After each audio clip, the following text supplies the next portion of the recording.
Hello. It is sunset, and welcome to the sunset stream. Ben streaming low key here, and I've got a very interesting topic for you. Is talent enough?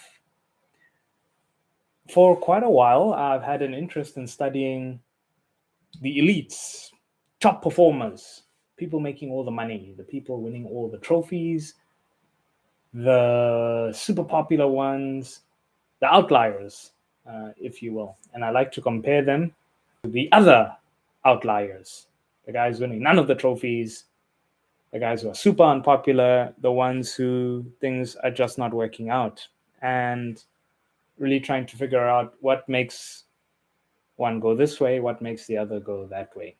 And I noticed one major determining thing is genetics. This is a very controversial topic, but not race, because you have a very genetics in all different races. In my opinion, advisory, okay, race is a social construct. A lot of different genetic information is in multiple races, and forget racial stereotypes. Anything can apply for anyone. Now, looking at the Olympics, for example, okay, for argument's sake, certain people are just genetically gifted to win at certain sports. They've got a certain body structure. They have an ability to train harder than others. They have a mental capacity that can withstand a lot of stress. They have obsessive personalities. They're able to hyper focus on just getting one thing done. And they have all these amazing attributes that can do very well to make you successful. And that is how I'm going to define talent. So they've got the talent. But is talent alone enough? And that answer is, of course not.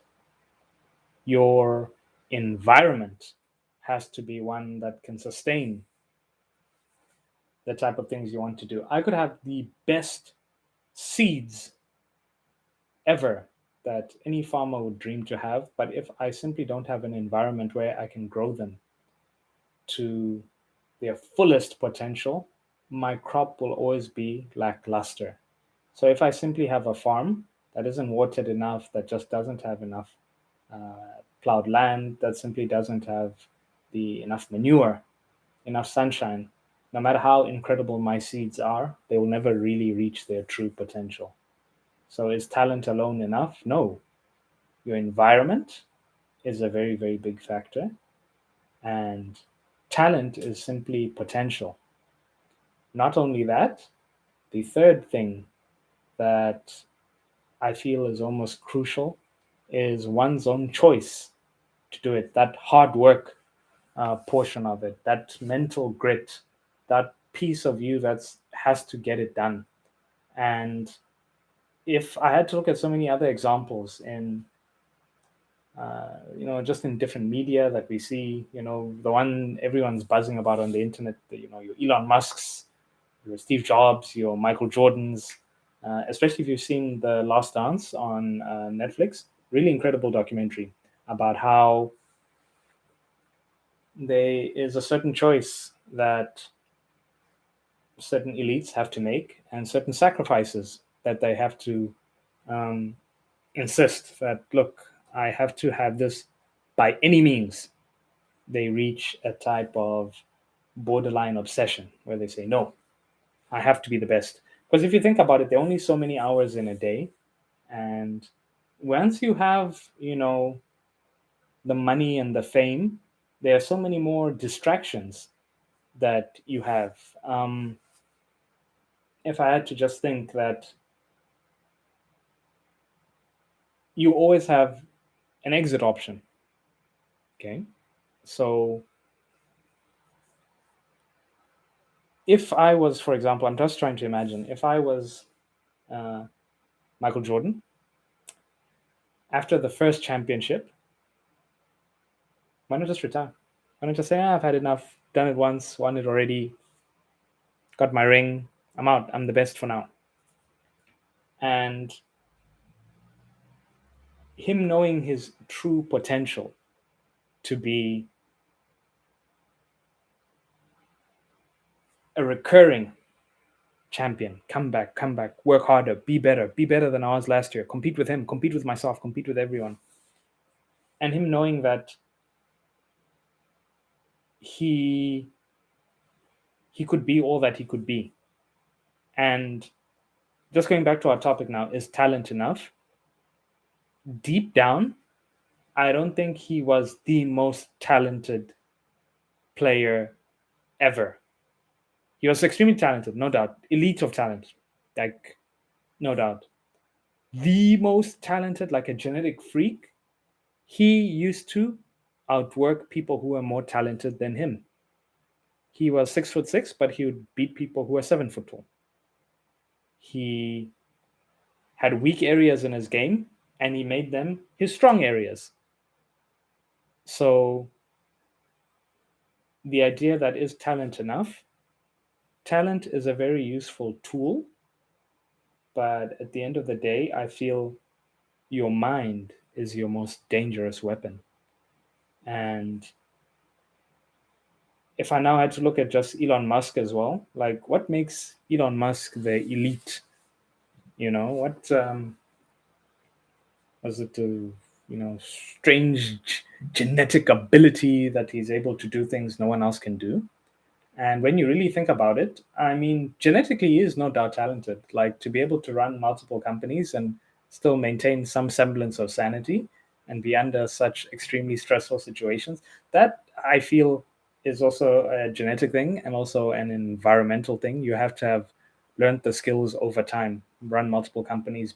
But his business acumen, taking incredible bets, putting it all on the line from his youth, always having that grit to be like, I'm going to take a massive bet and we'll see if it pays off. And staring epically close to failure and still going back for another round and going for further and further challenges. I feel genetic talent he has is he the only one on planet Earth with that particular mental capacity? I'm going to say they don't make them in ones.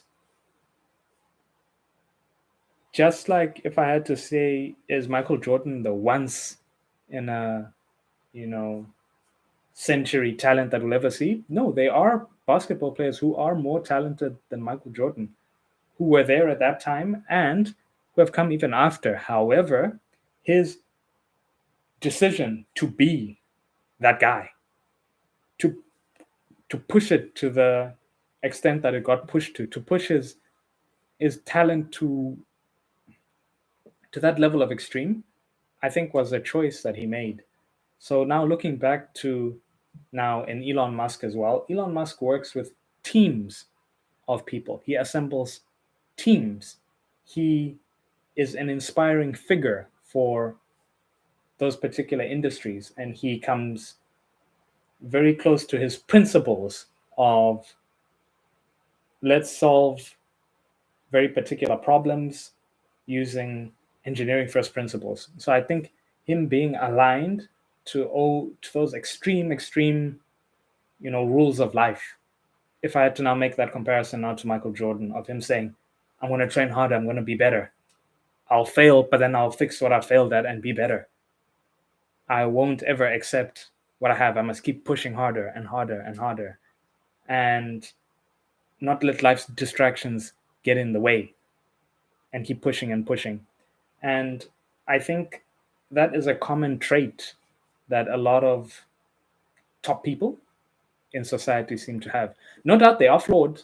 I'm not saying they're perfect. They are definitely flawed. They do make mistakes. They do get some systems very, very wrong. However, though, for them to have achieved a certain sort of success in, their particular specialties, I feel talent alone is not enough. And what we can draw from this in in this little conversation, this discussion we're having, is that no matter what talent you currently have in your life, that choice to go back and refine it, and you putting in the work and you finding your particular niche and you taking a massive bet on yourself that I am now going to manifest this particular potential, can be the difference between you making the life you want and you never having the life that you want. And if we now to now look back and say, let's just stick with the basketball example for now, and how in that documentary, The Last Dance, there was a point where Scottie Pippen wasn't being paid what he was worth. So did that now make him less talented? No. There's now other aspect of business acumen and now taking these massive bets on yourself and you acknowledging and you delivering on what you're potentially capable of. And Scottie Pippen was potentially capable of earning so much more. He should have been earning a salary second to Jordan because he was the second most talented player by Jordan.